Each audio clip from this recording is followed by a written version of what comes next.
बायलन लगा लो, बायलन।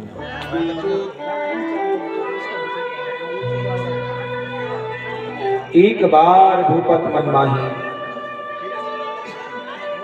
देखो जी, घर में बेटा ना हो गए, वो दुख निरंतर रहता है। वह दुख रोज का है कि नहीं? आज इतना दुख तो बताते हैं।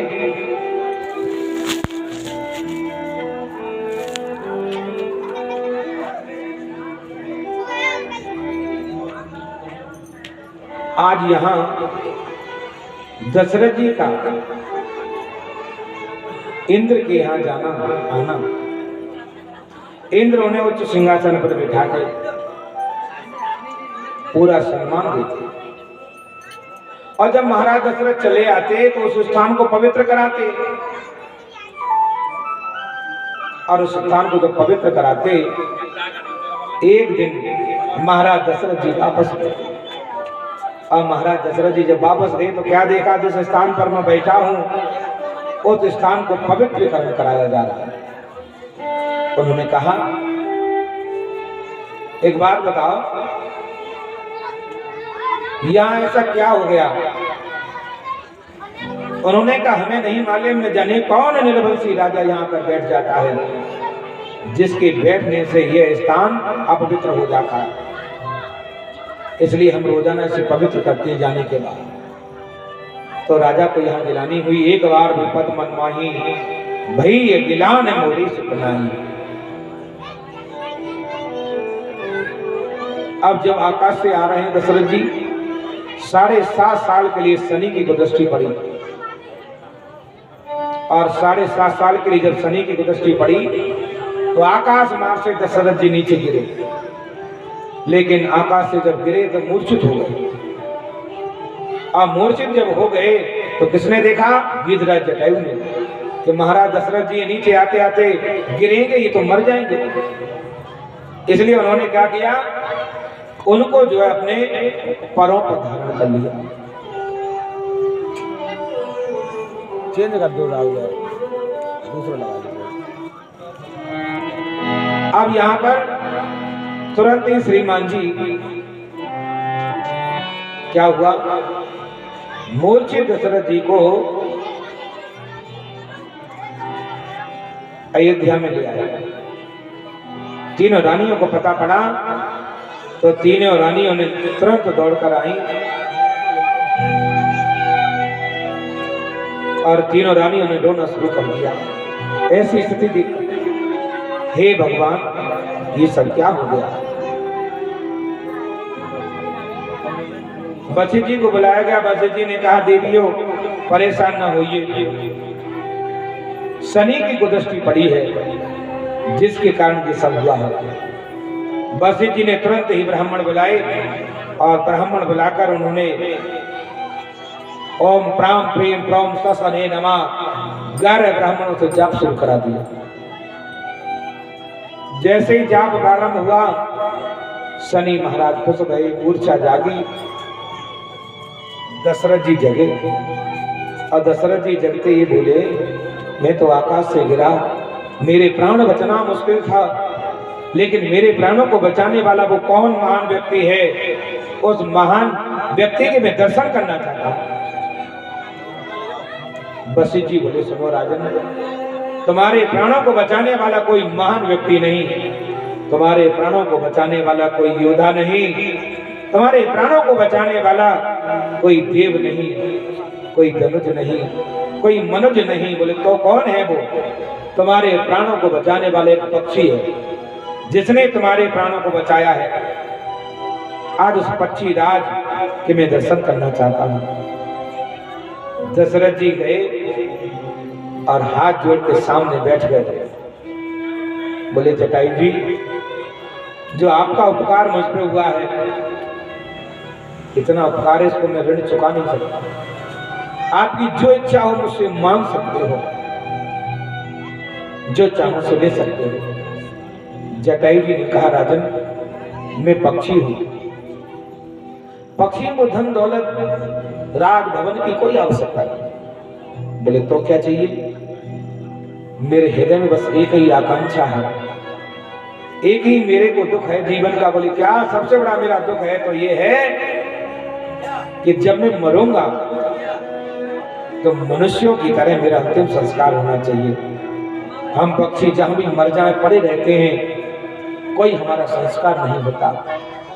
मेरी इच्छा है कि मेरा अंतिम संस्कार आपका बड़ा बेटा करे, आपका बड़ा बेटा मेरा अंतिम संस्कार करे।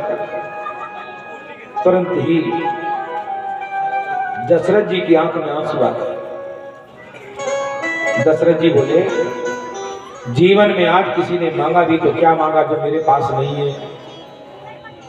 महाराज अगर एक बेटा भी होता वो मैं तुम्हें दे देता। मैं खुद अपने संस्कार के लिए सोच रहा हूं कि मेरा अंतिम संस्कार कैसे होगा, जब मैं मरूंगा तो मेरा क्या होगा। इसलिए मैं तो अपने लिए विचार करता हूं। उन्होंने कहा कोई बात नहीं है, आप हमें वचन दे दो। दशरथ जी ने कहा हम तुम्हें वचन देते हैं,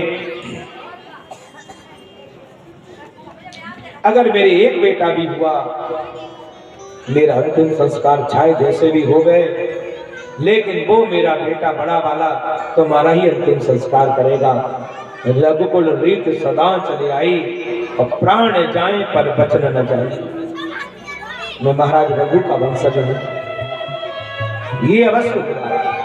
तो आपने रामायण पढ़ी है, रामायण देखी है, सुना भी है।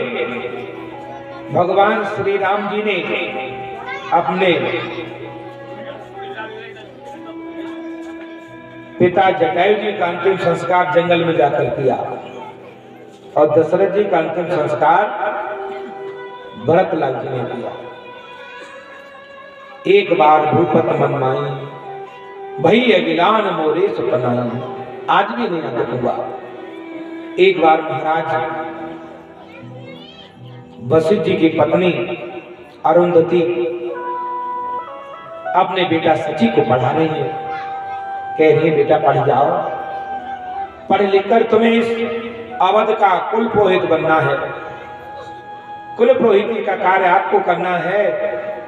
सची ने कहा मां मैं पढ़कर क्या करूंगा, क्योंकि दशरथ की कोई संतान नहीं है और दशरथ जी के मरने के बाद न जाने कौन यहाँ राजा होगा, और जो राजा होगा उसी का मंत्री होगा, उसी का कुल पुरोहित होगा, सब कुछ उसी का होगा। हम लोगों को रहने के लिए ठिकाना मिल जाए, यही बहुत है अयोध्या में।